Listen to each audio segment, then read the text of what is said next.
Hi, I'm Jake Bruton with Aero Building, and today from the truck we are going to talk about 3 things that I do to make sure that my clients are happy. Now, I had a long discussion with Steve Basic maybe 5 years ago, where he said one of the most important things for my business that I have taken to heart since the day he said it. And what he said was, as the business owner, my job is 2 things: find new clients and keep those clients happy. If I can do that, and everything that I do during the day is focused on that, then I know that I'm going to be successful at my part of the job. That doesn't necessarily mean everything else is successful, but that's how I view all of this. And I have Steve to thank for that. That is totally not me. He came up with that. Find new clients and keep those clients happy. So I wanted to give you 3 things that I do with that in mind to make sure that I have happy clients.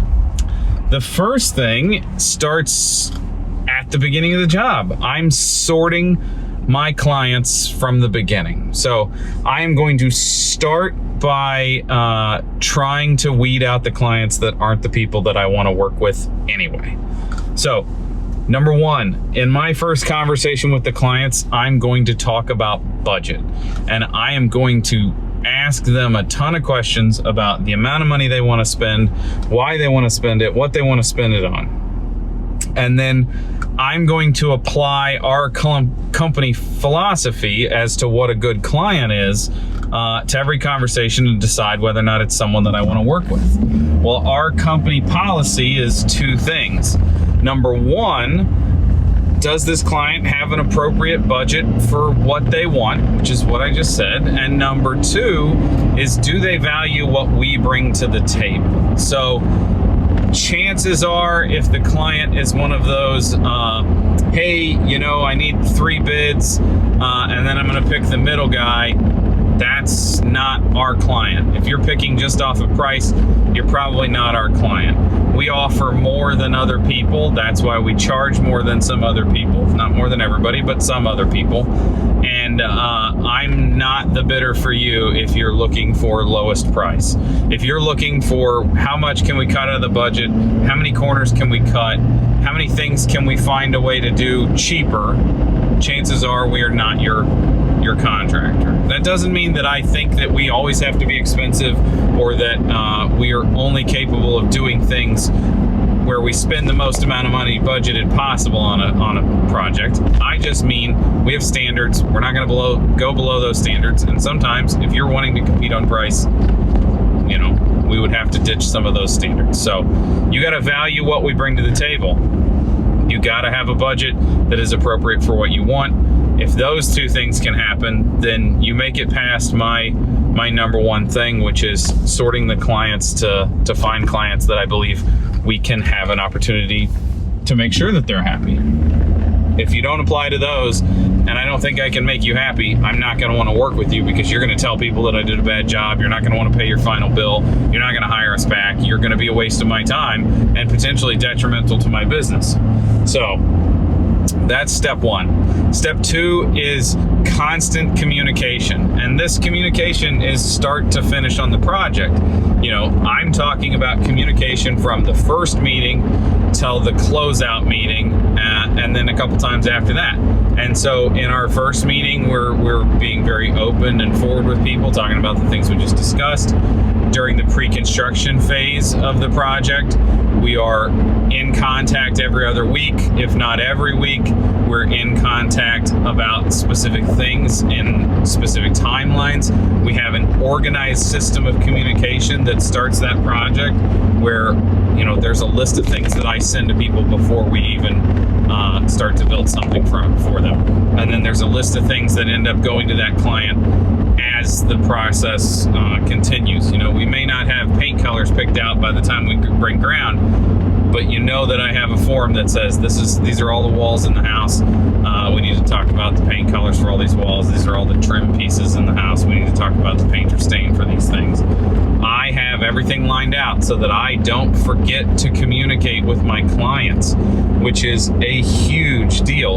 And it's not just design stuff, it's also budget stuff. So every invoice that you get from me as a client is itemized, and every other invoice that you get also is accompanied by a budget review. So I never go more than a month without doing a budget review on a project. If the project is smaller, you probably get one every 2 weeks. If the project is a house, you probably get one once a month. If we have some concerns, you might get an extra one in there. Right now the price of framing materials are substantially higher than they were when we bid a house that we're working on right now. And that's going to cause our framing budget to be over budget by nearly $40,000. That's a big deal. We need to talk about that. We need to address that. We need to communicate that to the clients. So we're staying in touch on design phase, but we're also staying in touch on the budget phase. We really have to make sure that everyone's informed, because if we get to the end of the project and I say, oh yeah, we're $75,000 different than what our original estimate was, you're going to be furious. But if in week 2, I can say, here's the deal, we had to blast that rock, that added $35,000 to the budget, and then in week 6, I can say, here's what's happening with the framing materials and the commodities market for those right now. This is where I think we're going to be on framing, and initially, as soon as possible, that things have changed. No matter what they are, you're less likely to be upset about it because I'm in charge of the budget and I know what's coming, and I can go, okay, well, I think we should make this change to this other tile that you like. It was a few dollars a square foot cheaper, or things like that, things of that nature, that if we're informed and we know what's going on, that makes a big difference in the budget in the end, and that makes a big difference in how our relationship progresses throughout the project, because you're informed. Number 3, so number 1, get the right clients. Number 2, communicate constantly. Number 3 is accurate expectations. Now this falls a little into that budget conversation that I was just having, but when I have that initial conversation with people, I never talk about my pricing up front. I talk about their budget up front, because I need to know what their budget is so that I can say, okay, well, there's no way you can do a bathroom for $3,000, so I'm not interested in the project. If I say my pricing is X, chances are clients are going to go, oh, well, he's really cheap, we can get more, or oh, he's really expensive, we don't want to work with him. I would rather talk about what your needs are and then be able to make an assessment and create a scope of work or help you with the design from your needs standpoint. The old saying of we can budget to a design, or we can design to a budget. Those things, that client expectations, the accurate expectations of what to expect. I'll give you an example. I had a client phone call, or a potential client phone call last week, and I said, where's the lot? Do you have a timeline? Tell me about the type of house you think you'd like to build. And the client says, I want something epic. I want something that is so cool that when I'm gone, my kids or whoever owns the house after us will want to turn this place into a museum. That's exciting. As a builder, that's a really interesting prospect, right? Like, how cool is it to have a potential client that has that in mind? Now, I asked about budget. They've told me how big the house has to be for them to live in.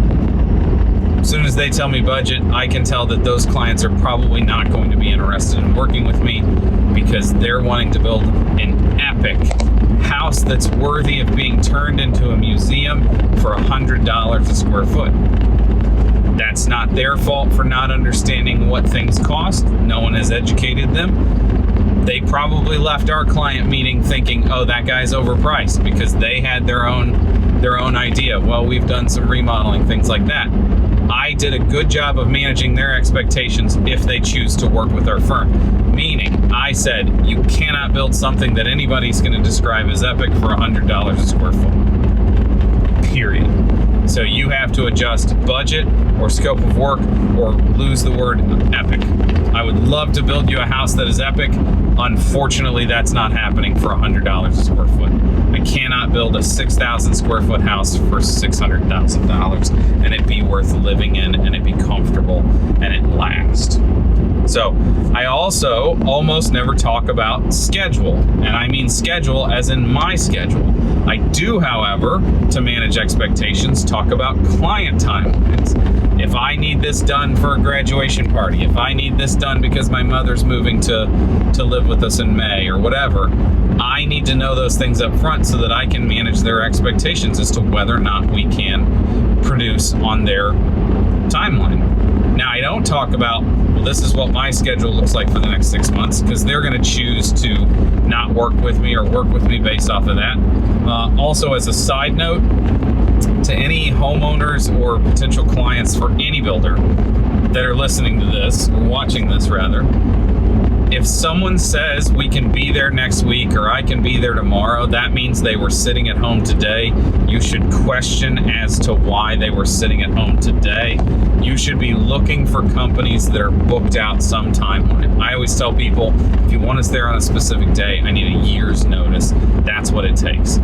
That's managing expectations, but that conversation about, well, I could be there next week, please take that under consideration and don't think that that's the right choice. Finally, I talk about scope of work. I try to educate people that the design and the scope of work are what sets the budget. I'm not the one setting the budget. I'm telling you how much what you want costs, not how much you're going to pay me to do whatever I think is appropriate. There's a fine distinction there, but it's very important. As soon as you set design and scope of work, you have set the budget, not me. Now, there's a little bit of flexibility there, but there's not hundreds of thousands of dollars there on most projects. So you have to keep that in mind as well. From an expectation standpoint, you should be talking about scope of work up front. You should be talking about all these things before anybody talks about this is what the price is going to be for our firm to build it, because you're going to say something that they think you and them are on that the two of you are on the same page, and I guarantee you're not. So I also from a managing expectations standpoint, I also don't quote anything on the spot. Oh, just give us a ballpark, we won't hold you to it. Baloney. The first thing that's going to happen is I'm going to give you a proposal that's going to be different than that, and you're going to say, that's not what you told us when you were here. Sorry, I don't ballpark anything for any reason to any client ever. Manage expectations. Just don't do it from the beginning and they won't expect it. You can walk away and price it and come back. Then you'll be accurate. Nobody will get screwed in the end and nobody will be angry in the end, and you've managed expectations. Sort the right clients. Constant communication. Manage their expectations. As Steve Basic said, there are two things: find new clients and keep those new clients happy. So with that in mind, don't forget to follow me on Instagram. Don't forget to check out Steve Basic, Wade Paquin, Brent Hull, and the illustrious Matt Reisinger, putting out new videos every single week on the Build Show Network. Until next time, I'm Jake Bruton. Thanks for watching another one of my truck videos. Have a great day.